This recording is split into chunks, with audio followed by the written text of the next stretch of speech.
Hello, Brian. Hello, Hayley. So You got something to talk about today. I do, and this is our first official recording of 2022. And what I had for today is the question. Okay. Is your faith greater than your doubt? And it can be the other way around too. Is your doubt greater than your faith? Boy, that's a great question. And it came to me this morning because January's been I call it sort of a blessing wrapped in dynamite for me. It hasn't been a lot of fun, but now that I'm coming out of the fun or coming out of that, I definitely see the blessings in it. I'm very grateful for it, but it hasn't felt great. And I was sitting this morning listening to Wayne Dyer, and I don't think I was really listening. I was more in my own world with this voice going. And I got the question, is your faith greater than your doubt? And I was like, oh boy, oh boy. That's a really good question, because it's not just talking about your faith in a unifying force. You know, it's really faith that things will move forward in a better direction, right? Yeah. That we're evolving towards love. And so the question is, do you think that's hokey pokey, or do you think it's real? Right. And tell me where you are. I'm just kind of sitting in humility right now. Because I do realize that, especially over January, my doubt has been greater than my faith. A lot of more. Yeah, I have to be honest here and admit that my doubt has probably been greater than my faith so far in January. My faith has been there to be able to kind of pull me out of it and be like, come on back, come on back. But I have spent an enormous amount of time really sort of doubting and being in that space of what is true here. There are and it really, Go ahead. I sat with the question, I was really like, oh boy. Oh boy, we need to really ramp up sort of that foundation of faith. There are three things, Hayley, recently that have impacted the question for me, because my faith has always been stronger than my doubt, I think. But my sister's death really brings up for me the whole issue of, life hereafter. So what happens to this amazing soul, who is my sister, Kathy? What happens? Is it over, or is she someplace special? Is she merged with energy? I don't have an answer to it, and I want one. Mm-hmm. The second impact on the question for me was a friend sent me an audio tape of a debate between two atheists and two rabbis. And the atheist's argument stirred up in me some doubt, and I didn't like it one bit, right? The third impact is, I seriously, and not to be provocative, I do not understand how so many Americans are walking in lockstep to Donald Trump. I don't understand it. I look at the man and I think, this has really got to be a comic movie. There's got to be an ending here that, that somebody goes, ah, ha, ha, it's a joke, and then we all laugh. Because when we talk about love moving us forward, I don't get it. I don't understand the adherence to the man, the loyalty to him. It just baffles me. What do you have to say about those? Tell me what you think about that. I resonate with all three of them. And I think death is such an interesting, and what happens after we die. But I think what I wrote down there about your sister Kathy, is our desire for the answers. And is that sort of the trigger of doubt, is when we really, really want the answer. And we're not happy unless it's the answer we want. Mhm. That's what triggers the doubt, because the hero's journey and faith is all about just the experience. There are no answers. You reach an answer when you get an answer. Mhm. So it's and that is one of the biggest, greatest unknowns, is where do we come from and where do we go?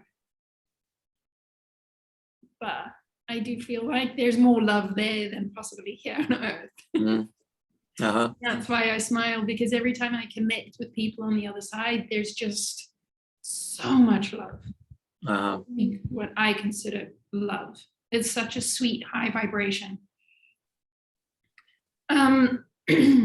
I think the second thing that you were talking about, and it kind of leads a little bit into sort of where we are today with paradoxes and, you know, being on, you can't be in the middle. You're either on one side or the other side of the spectrum, and there's no meeting point. And I think Donald Trump is, you know, almost like he's almost like a movie poster for that. Whether the man is, I don't understand the man, but he's not the only man I don't understand. Mhm. There's many people out there where I'm just like, I don't get it. Mhm. I watched the movie Don't Look Up on Netflix. Have you seen it?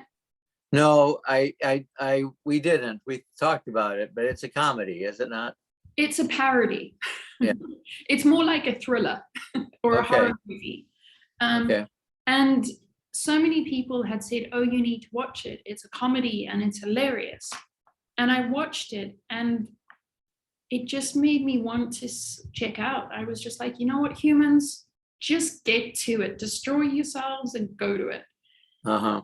And I think what really, you know, what really got me upset about that was I don't understand how so many people are more comfortable in the convenience of whatever's out there rather than sitting with the truth.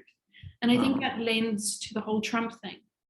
It's more convenient to just jump on that bandwagon than to sit and actually be like, okay, what's the truth here? Mm-hmm. And when you watch the movie Don't Look Up, it's slated as a comedy, but it's really a parody and it's really making fun of where we are collectively. It makes fun of everything that's been going on over the last 2 years. So I'm sitting with this and people saying, oh, it's a comedy. And I'm like, you're being made fun of. Like, why aren't you sitting up saying, oh my God, they're making fun of me? Uh-huh. And why is that okay? Like, it's an interesting, there's a few people who have watched it and they're like, not a comedy, it's a horror. Mm. It's really quite scary how this movie has so cleverly and got some really headline people on it to be a mirror. And I think where I got most concerned is that so many people don't realize that it's a mirror. Well, I will now watch it. Ray and I will watch it, and I'll give you my feedback. I tend to like more serious programming, but if you say that this is worth it, I trust you. It's definitely worth it. And I think it's, you know, not only helpful for everybody else, but for me, it was helpful in being able to say, like, again, don't be the contradiction. If you're going to have faith, be careful of where doubt is taking over from faith. If you're going to have unconditional love, don't let one movie or one sort of perspective overshadow all the good that's actually happening. Yeah, I have so many examples in my life on a daily basis of sacred intervention in my life that, you know, and of course, if I started, you know, naming them, people would say, oh, please, that's, you just have a good memory, or, oh, you have good instincts. That's what it is. It's not any outside help. Right. Yeah, you believe what you want to believe. I can't prove it. You can't prove I'm wrong. It's not something I have to prove to you, right? I have to really, as you say, if this is about my own journey, it's not about your journey. And we all have to decide if our doubt is greater than our faith right now. Why is that? And take a look at the reason, right? Yeah. And I think for me, in answering that question, it has been more so over the last 2 years, where it's been more on a global collective scale versus just a very personal perspective. And I think there is a bit of an exhaustion coming in now. But when I look at that and like, why is doubt greater than your faith in this specific moment? And it really is because we do live in a very physical world, a very tangible world, and my faith is in something that is intangible. And I find it very interesting that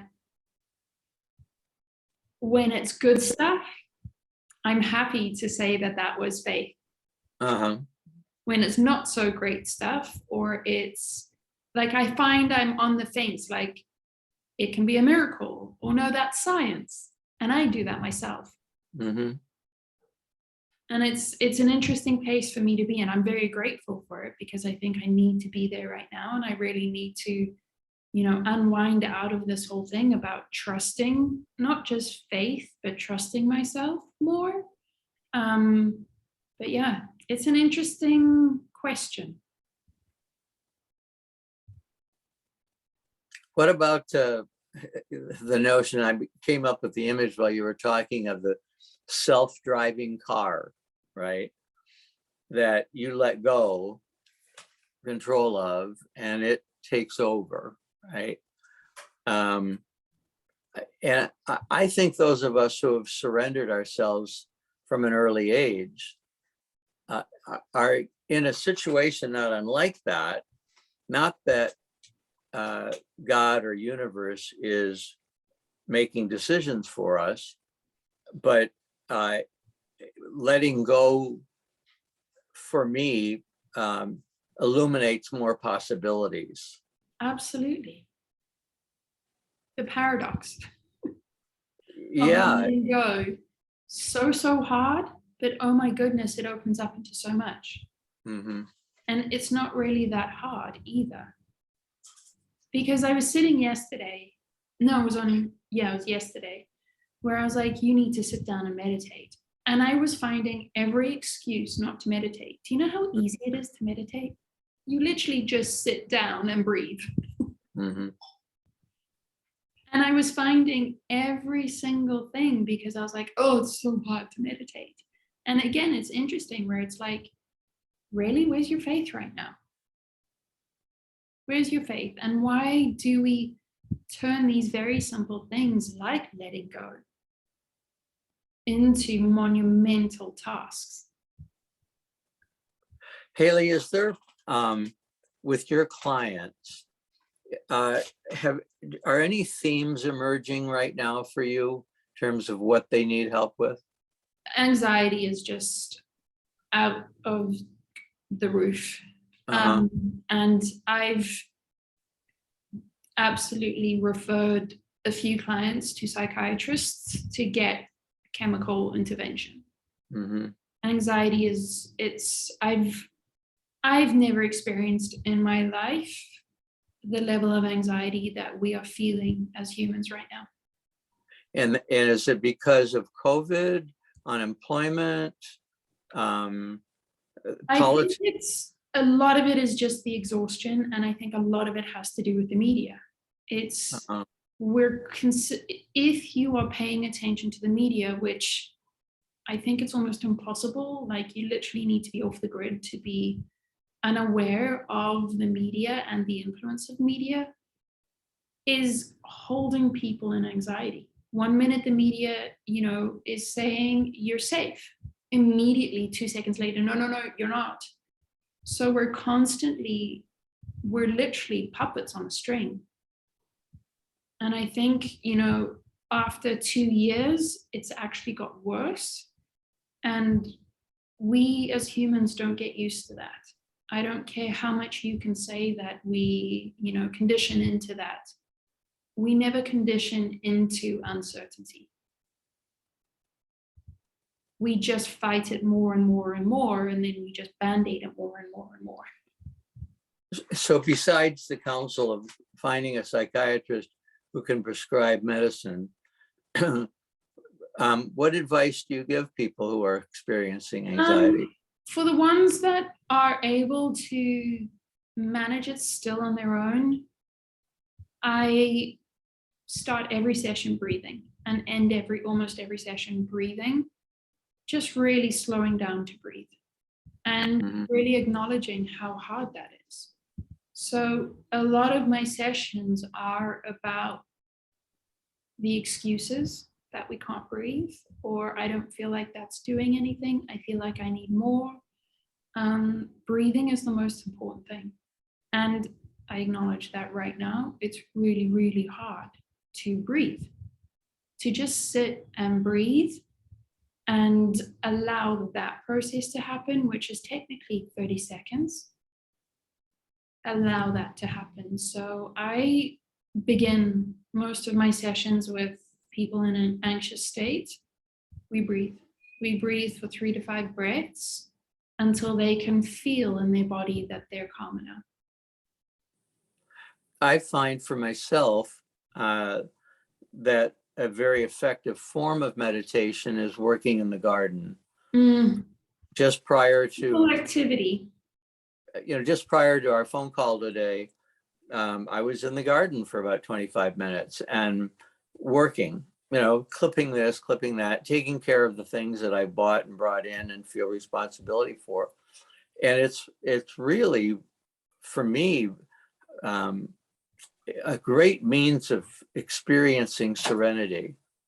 Indeed. And I think it's such an ode for me to Thich Nhat Hanh, who passed away this last week, because he was the one that taught me about the walking meditation, or doing the dishes as a meditation. And I think the physical aspect of meditation is so important. With my clients, we breathe, we talk about what's going on, but then their homework is some kind of physical activity. They have to move their body. They either have to go for a walk or they have to go to the gym if they can have access to a gym, just to move the energy around the body. And it's important, because I think in us acknowledging our faith, we acknowledge who we are. We are physical, we're emotional, we're mental, we're spiritual. So in being able to address anxiety, we have to address anxiety physically, emotionally, mentally, spiritually. So gardening, if that's your joy, get in the garden.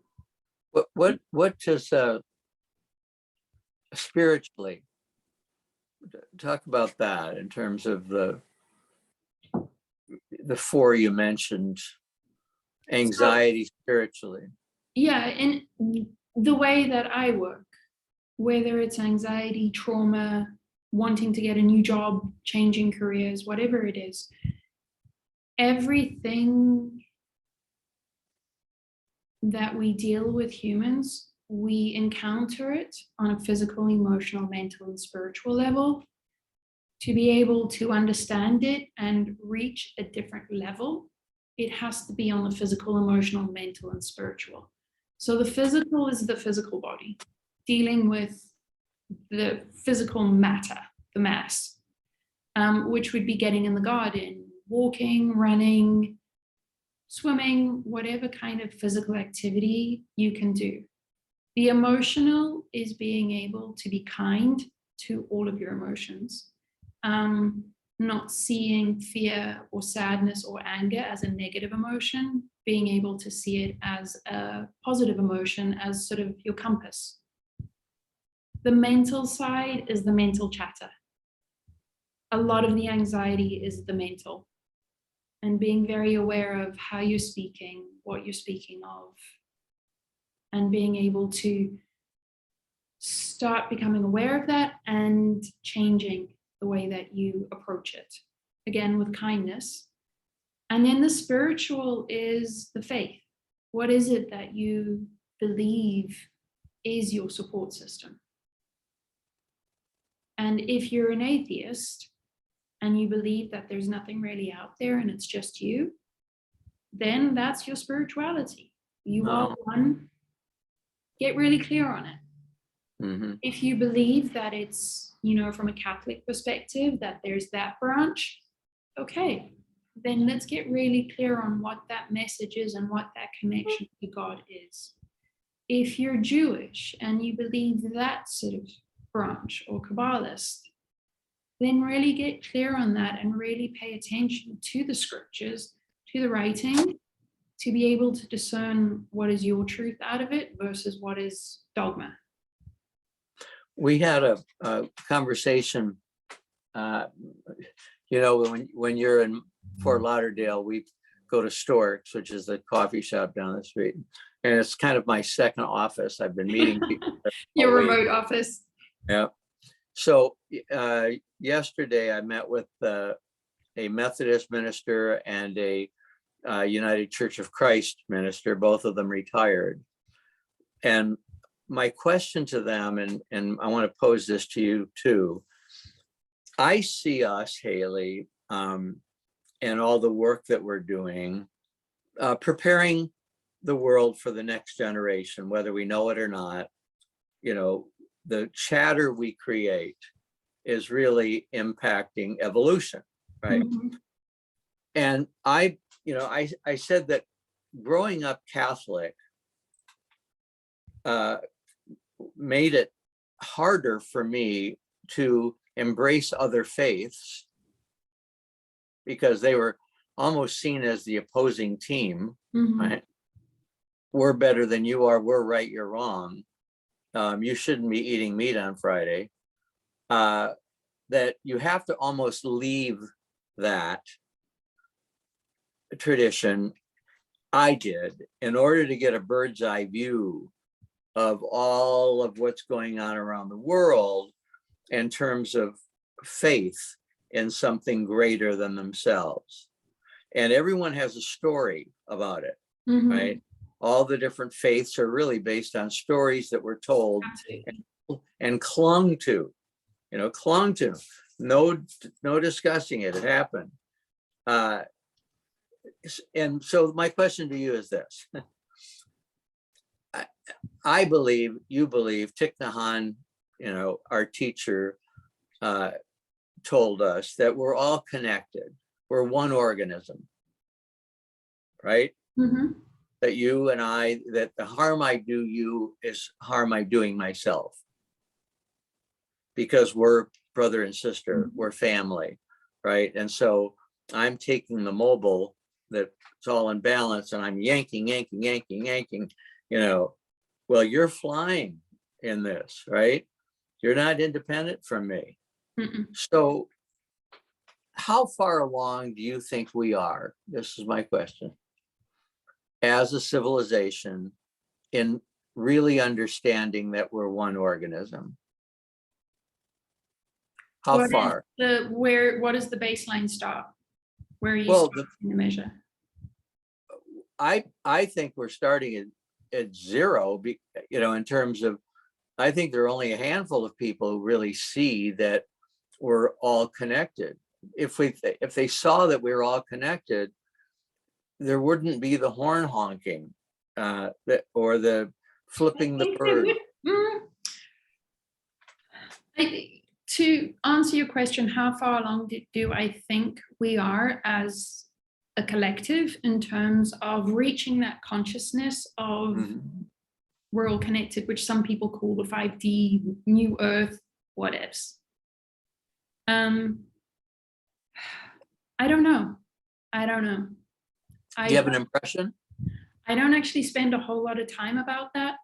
And I made a very clear decision not to spend energy on trying to figure out where we are, because for me, that very clearly starts judgment.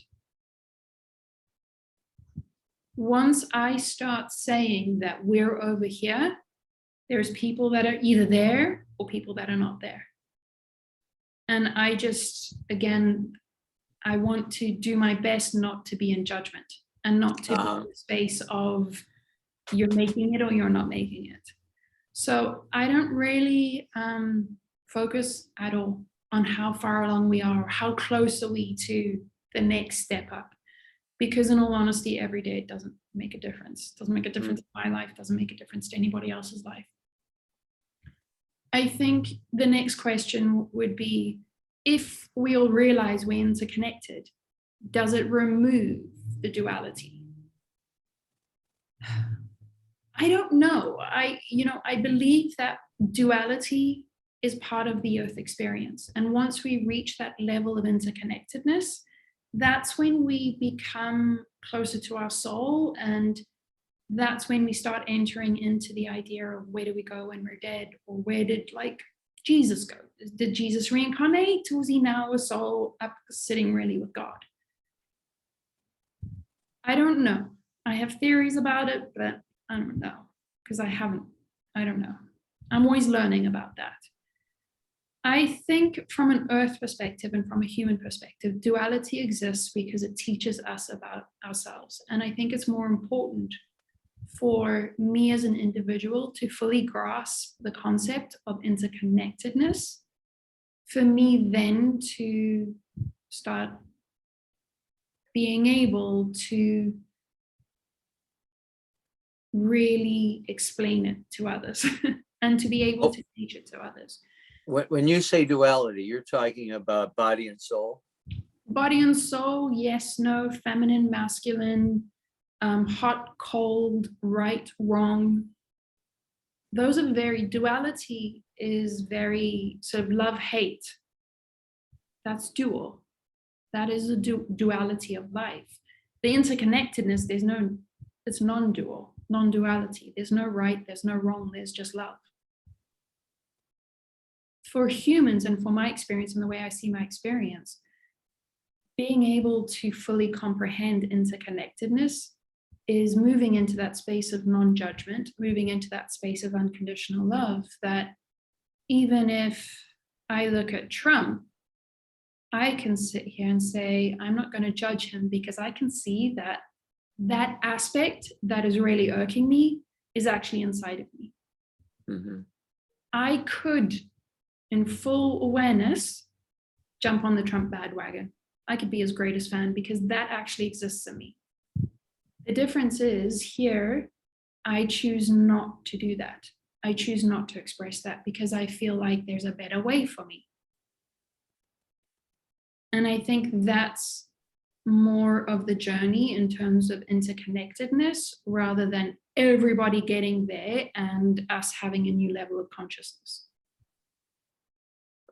Yeah, there's no sense of interconnectedness on the right. I think it's all on the left that you get the at least an awareness. The left is the side that fights for civil rights for every group, from transgender kids to. But the right won't say that. The right will say that the left is something else. Right. Exactly. But if you take a look at who's trying to ban books in libraries, they're not Democrats. I mean, are they Republicans? They say they're Republicans, but does it really matter? The fact of the matter is that these are people that are so in fear that if I look at it and I sit here and be like, shit, if I was so afraid and I felt like a book was really undermining where we should be going as humans, would I be joining that bandwagon to ban it? Entirely possible. Entirely possible. So I don't want to, for myself, turn around and be like, that's completely wrong and they're so wrong. I want to be able to be like, I get it. If I ever encounter you, I would be happy to have a discussion to try and understand your side, and I hope that you would listen to me. But if you don't, we're not meant to talk right now. And I think, there's There is so much going on in this world. There is so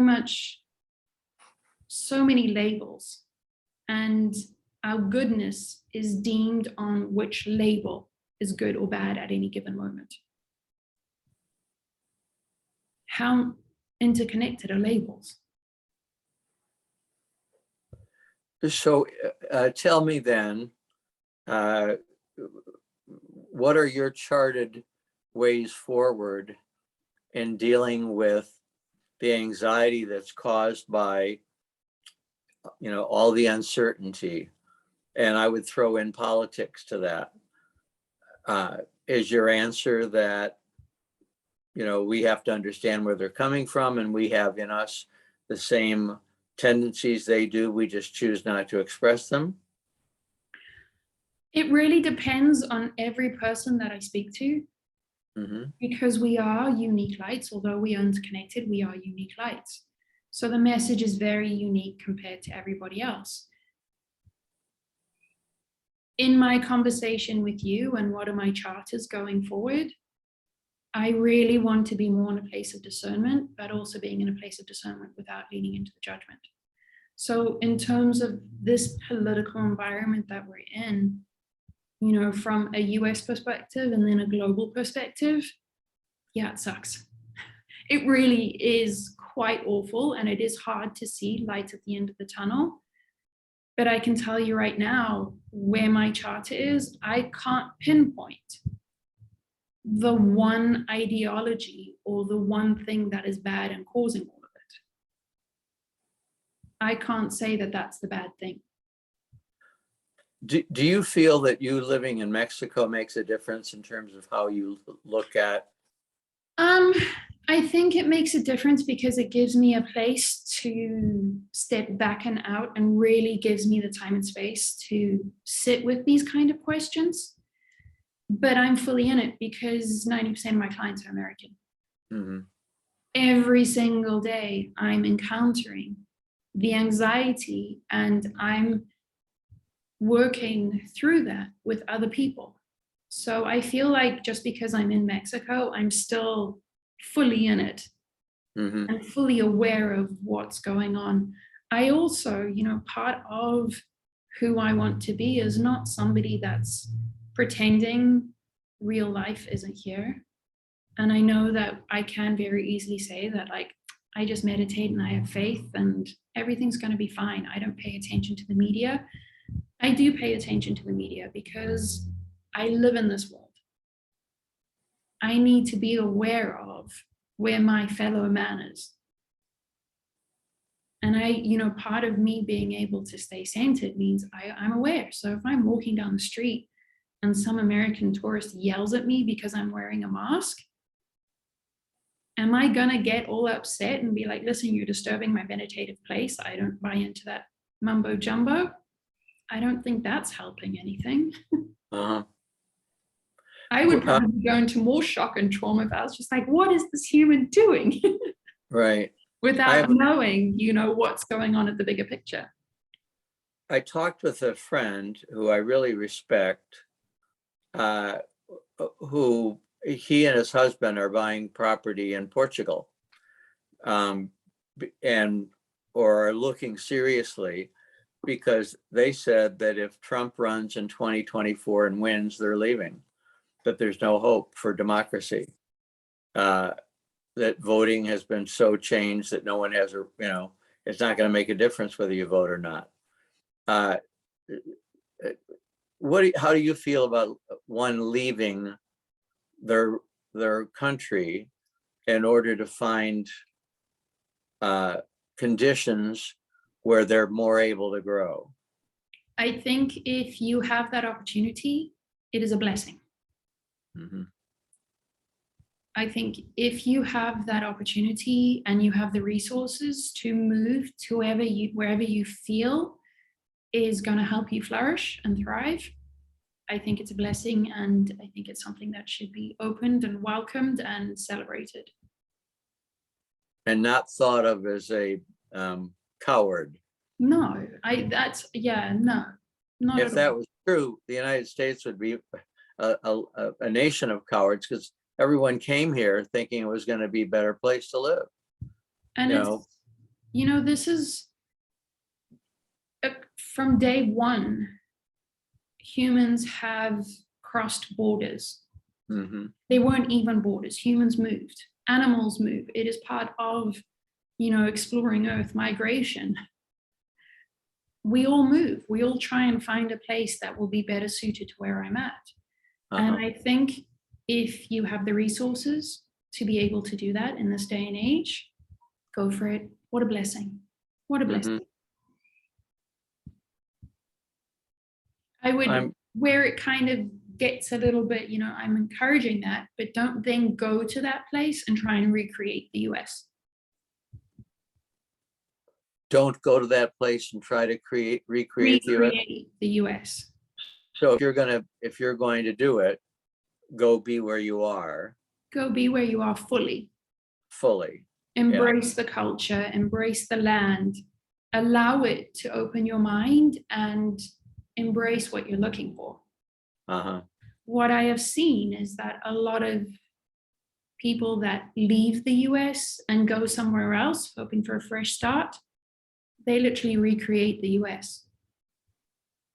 They end up hanging around with just Americans. Their conversations are all about what's happening in the US and how awful it is. They consider themselves different from the rest of the community.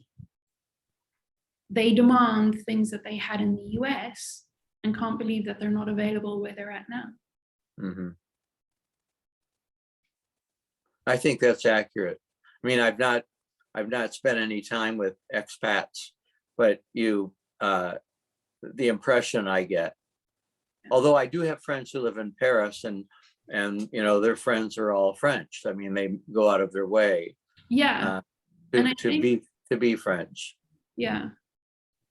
This ain't, not that any way is better or worse, just for me, like when I go places, I try my best to be as open-minded as possible and to really be a part of the community rather than create a community and tell others to join, unless I'm going completely off the grid. I don't know. And I think, one of this idea about US patriotism, I don't get it. And that's when, faith. So is your God the US or is your God God?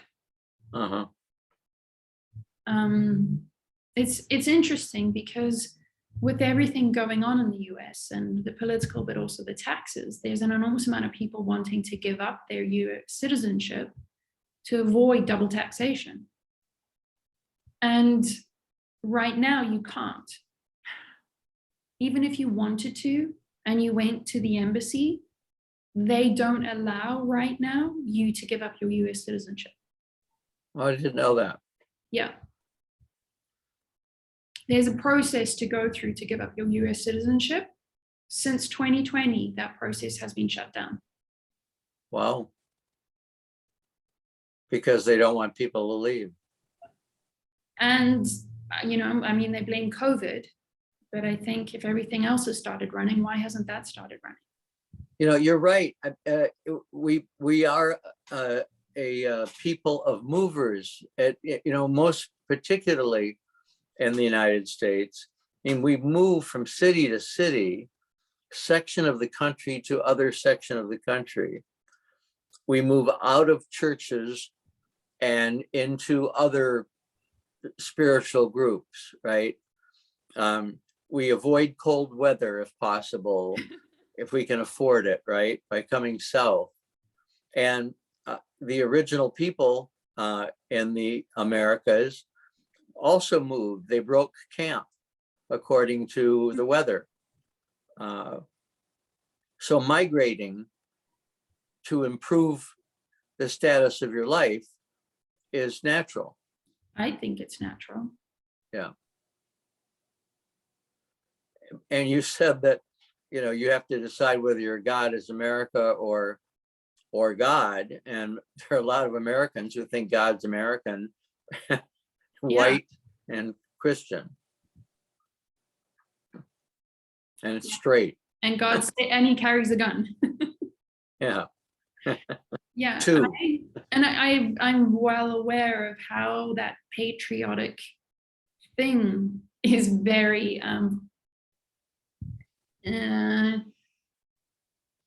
it's very strong and it can ignite. There's not a whole lot of peace around that conversation.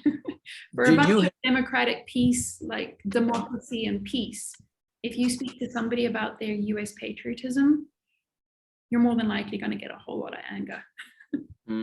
do you have people in your life, family or friends, that have opinions that make it difficult for you to talk? Yes. And I how do you feel like it's got even more highlighted since November, December. I feel like the surgence of Omicron has made that more obvious. And your response? I tend to say these days, I don't know, or that doesn't make sense to me. Mm-hmm. And I do pull myself back.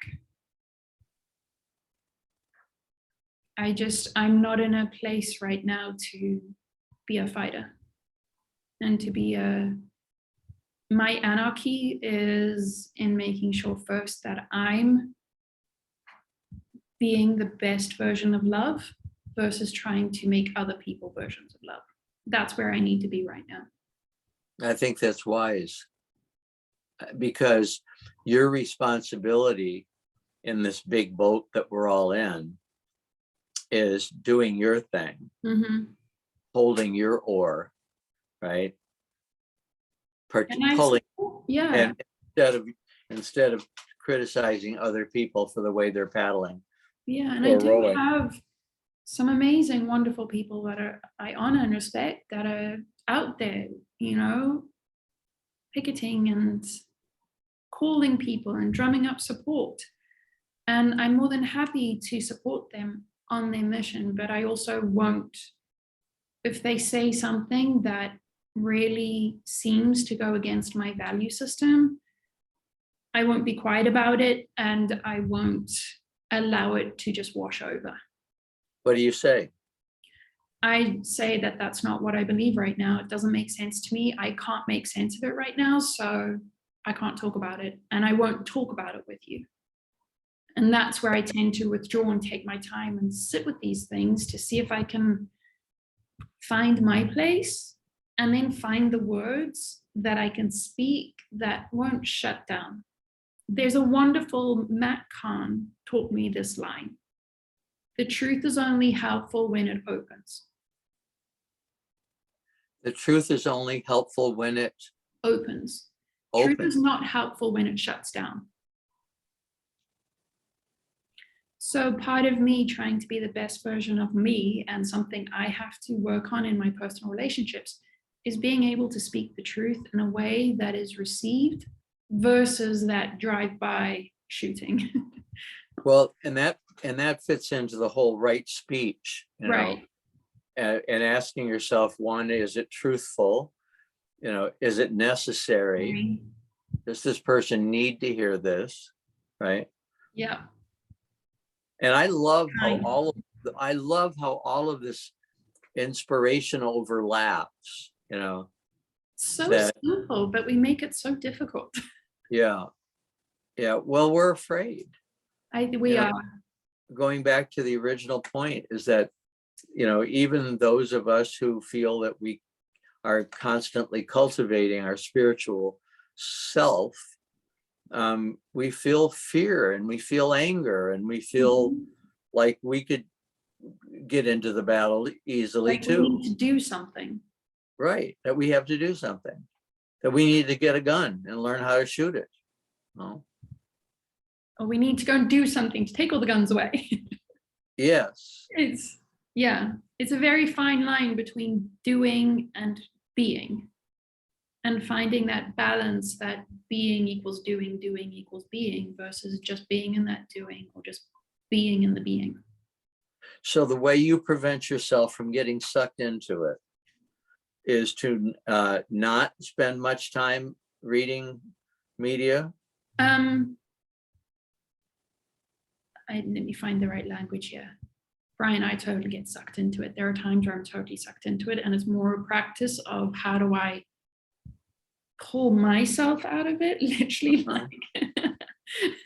like get the plunger and pull myself out. Yeah. That's where I come back to my very basic tools of you need to sit down and breathe right now. I say that to myself quite often, and then I also tell myself I love you. So when I feel that anxiety, when I can't make sense of it, I try and let the first words out of my mouth, I love you. I love you, I love you, I love you, I love you, I love you, until I can calm down. Because I do believe that, again, the interconnectedness,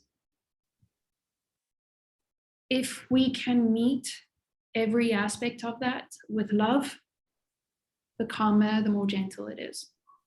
And so when I feel that anxiety, when I feel that fear, when I feel that anger, when I feel that rage, and when I feel that frustration that I feel like I can't do anything about it, I try and meet it with, I love you.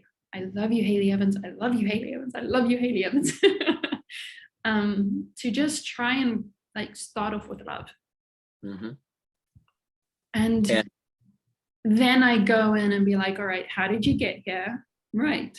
You were way too wrapped up in either social media, other media, or you were talking to specific people a little bit too long. You allowed them more time than you really should allow them. Yes. So I don't know if it's I guess preventing's there, but it has been lately more of a pull myself out of it, review what I allowed, and put those boundaries back in where it's like, come on back to yourself now. And that's where it is, come back to the faith rather than being in the doubt. And you're doing it by yourself. Yeah. I think that's one of the blessings too about living on my own is that I get to do it by myself. But you don't, the one thing you're not getting when you're by yourself is input from a helper that adores you. I have, a few healers that have definitely helped that on my sort of, when I feel like I'm losing control, I contact and I'm like, and I get very clear messages like, you need to speak to. And I'm like, hey, I need help. So I definitely reach out for help. But a lot of it is, we are ourselves as individuals, our greatest teachers, our greatest healers, our greatest, wisdom is here, me. And I think where I find, that theme of teaching now is teaching people how to really do it themselves and reach out for that help when it's needed versus first going for the help and then sorting themselves out. I think we really have to get used to saying it to ourselves more and getting comfortable with saying it to ourselves than reaching out and having other people say it to us. Hayley, I know we're running out of time, Fine. But going back to your original point about doubt and faith, have we addressed that for you today? I think it's an ongoing, and I think it's sort of my going into February and the Chinese New Year is continually asking myself question, Hayley, is your faith greater than your doubt right now? Come on back to faith. Come on back to faith. Yeah. Because I think it's, again, we're humans. We're not ignorant. We're not burying our head in the sand. It's not at all comfortable to be human right now.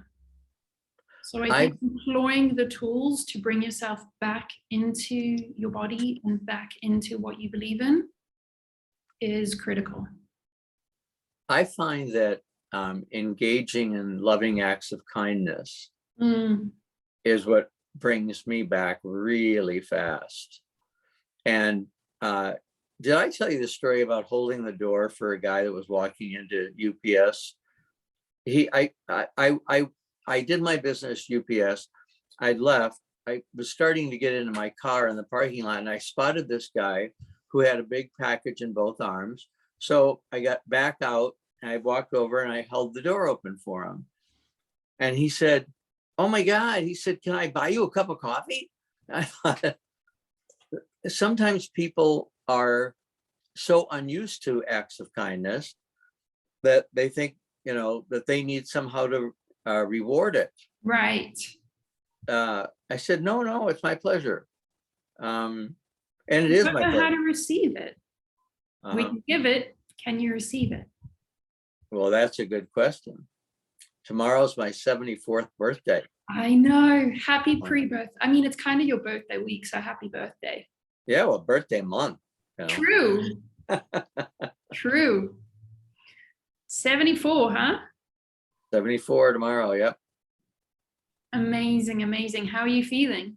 I just talked to a friend before I talked to you, and I said, as long as I don't tell myself my age, I feel like I'm 30.